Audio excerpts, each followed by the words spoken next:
जय डुग्गर जय माता दोस्तों मैं तो अपने डुग्गर का बेटा कुलदीप वंश ते अज बड़ला बड़ला तुंदे को ना कोई दूरी गल करना। ओ मामे क्या हाल है? ठीक है तू ठीक है बस ठीक है। एक मिनट रुकिया। जय डुग्गर जय मां डोगरी दोस्तों ते मैं आ तुहाडा अपना सचिन अंगराल। सचिन अंगराल सचिन अंगराल क्या कर रहा है? ओ मामे वो जेड़ा तू कर रहा है यार। क्या कर रहा मैं? इंट्रोडक्शन की एक बार गलत बोला। एक बार फिर सुनाया गलत बोला नहीं बोलने से ही है। एक बार बोले डाल के ना बोला। बोल इंट्रोडक्शन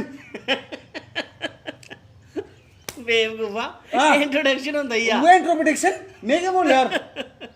चल ये गल सुना। हाँ वो तो ठीक है इंट्रोडक्शन जड़ी भी तू बोली है नहीं बल्ला बल्ला आया आओ कोई मामे दे प्यारे पोड़ नहीं पहले बाल छੱਡ। राम राम नहीं खराब होए हां नहीं ते की चक्कर है? ਉਹ ਅੱਜ ਨਾ ਆਈਆਂ ਕੁਛ ਮੂਡ ਨਹੀਂ ਜਾਣੀ ਹੈ ਮੇਰਾ। की नहीं है ਮੂਡ ਨਹੀਂ ਹੈ।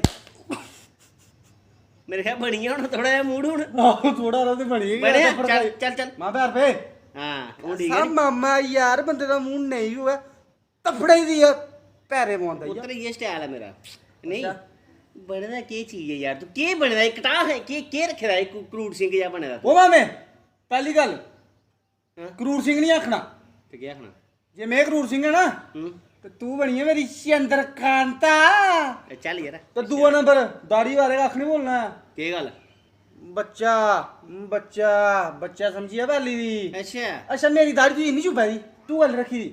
मैं पुत्र सेट करिए रखी दी ਆਹੋ ਦਾੜੀਆਂ ਦਾ ਸੈੱਟ ਕਰੀ ਆਇਓ ਸਾਡੇ ਵਾਸਤੇ ਗਰੀਬਿਆਂ ਵਾਸਤੇ ਕੋਈ ਮਾਮੀ ਨਹੀਂ ਸੈੱਟ ਕਰਿਓ।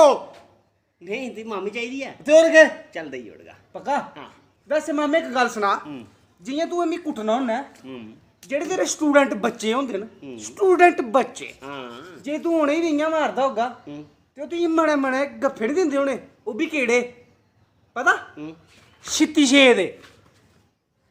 नहीं गल ते तेरी ठीक है कप्पे नहीं ਹਾਂ गालियां दे मतलब तुम ही दे दोगा फिर मी मना मना ਨਹੀਂ ਨਹੀਂ ਮਾਮਾ ਮੈਂ दे दा नहीं नहीं यार। सुना दख नहीं आता केड़े केड़े कफे दे ਉਹ ਇੰਨੇ ਇੱਕ ਦੋ ਨਿਕਲੀ 26 ਛੇ ਦੇ। हैं ਇੱਕ ਦੋ ਨਿਕਲੀ 26 ਛੇ ਦੇ।